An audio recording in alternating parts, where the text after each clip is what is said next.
All right, back to Fifth Frontier War. I'm on turn 10 at the beginning, and we've got reinforcements big time. So those Odani have a boatload of reinforcements coming on.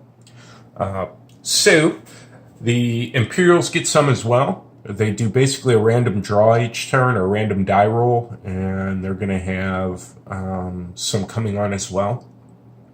Some of their regular Imperials, and they come on here. That's where they're going to be entering. As soon as I get fleets reorganized here.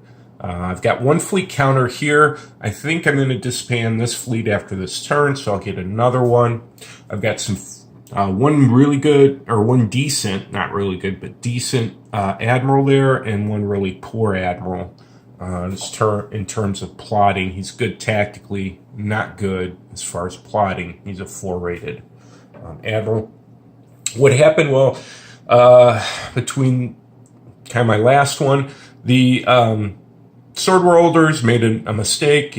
Big surprise there. They tried to take Lanth here, and the colonial imperial fleets came up and smashed them and destroyed them. They couldn't take the planet. The Sword Worlders couldn't because they just weren't strong enough, and then they couldn't refuel, so they were stuck here because they couldn't refuel off the bases because they couldn't knock out the ground forces, so they couldn't retreat, and the Imperials smashed them. Imperials took a few losses, and this is kind of the losses. I've thrown all the Vargar, the Vargar down here. The Vargar and the Sword Rollers, they can't be rebuilt, so they're kind of toast. The Sodani have some fleets, though, still around here that they're going to plan on joining up, and that probably is pretty even fight here among these guys. Okay, up north, or up north on the top of the map, Jewel fell, Efate fell. The Sodani are working a fleet up here to prevent the Vargar being, knocked, all the Vargar worlds being taken.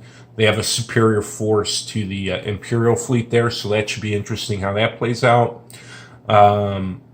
Lousy here is proving a thorn in the side here for the Sodani. It's got, well, they've lost 80% of their system defense boats, but they're still holding on. They should be able to knock out those system defense boats this turn and take it.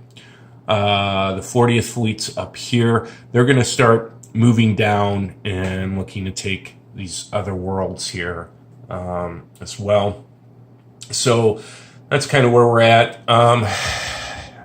Yeah. Victory point wise, the Zodani are at 236 or 226. Let's see, the Imperials are about 70. Victory point wise, they're in this range. Major victory, they need to get up here to decisive victory by turn 26. If they get in that 201 point differential, they can immediately declare an armistice. That'll drop the level of victory twice, and that'll give them a victory. So that's their goal. Obviously, the Imperials want to prevent that. They don't want to lose, they want to keep the game going where their kind of superior reinforcements will come on. Now, the Zodani get another boatload of reinforcements on turn 20. And so, we'll see how all that goes. So far, that's what's happening. Play-wise, the plotting's a little bit cumbersome, but actually not too bad. It's easy for the Imperials to plot. They have a lot of 0-rated admirals. They've got, 2 on the board, I think, and then they're going to have a third one come on.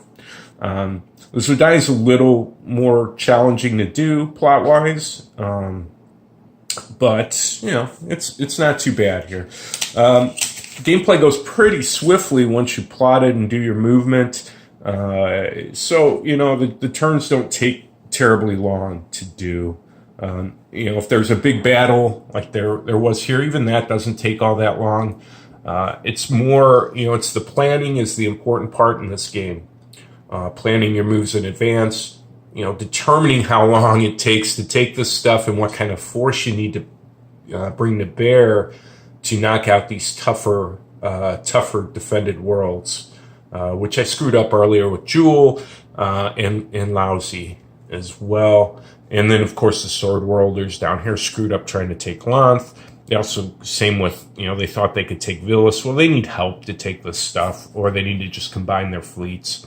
It's too difficult for them. They're just not strong enough to do it. I had the Vargur screw up there as well. They couldn't take that world. That cost them big time. So anyway, that's where I'm at, and I'll come back probably after I do 5 turns or so and see where we're at.